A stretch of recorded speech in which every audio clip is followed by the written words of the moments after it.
India's embassy in Tehran has issued a fresh advisory asking Indian nationals to leave Iran using any available means of transport, including commercial flights, as protests escalate and the death toll rises. The embassy urged citizens and persons of Indian origin to stay cautious, avoid protest areas, remain in contact with the embassy, and monitor local updates. Emergency helplines have been activated for assistance.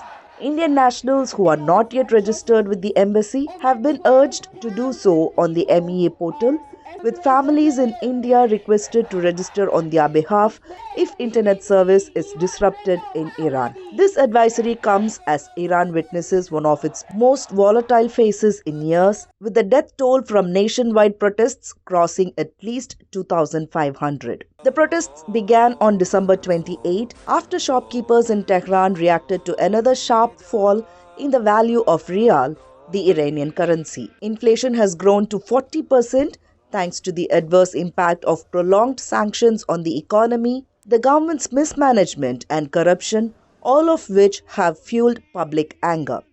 University students soon joined in, and demonstrations spread across the country, with slogans increasingly targeting the country's top leadership.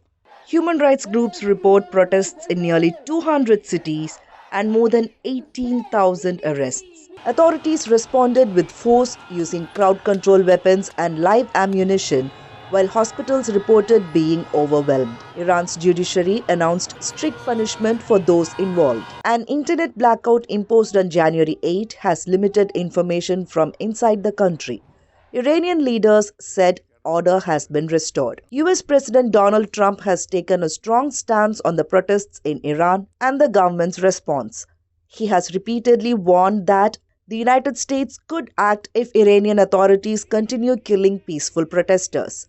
Trump has also said the US would take, quote unquote, very strong action if detained protesters are executed. Earlier this month, he announced higher trade penalties on countries doing business with Iran, increasing pressure on Tehran.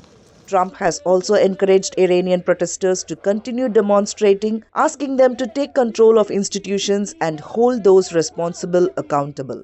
According to media reports, a senior Iranian official has warned nearby countries that host US troops that American military bases in the region could be attacked if America intervenes in Iran's internal affairs.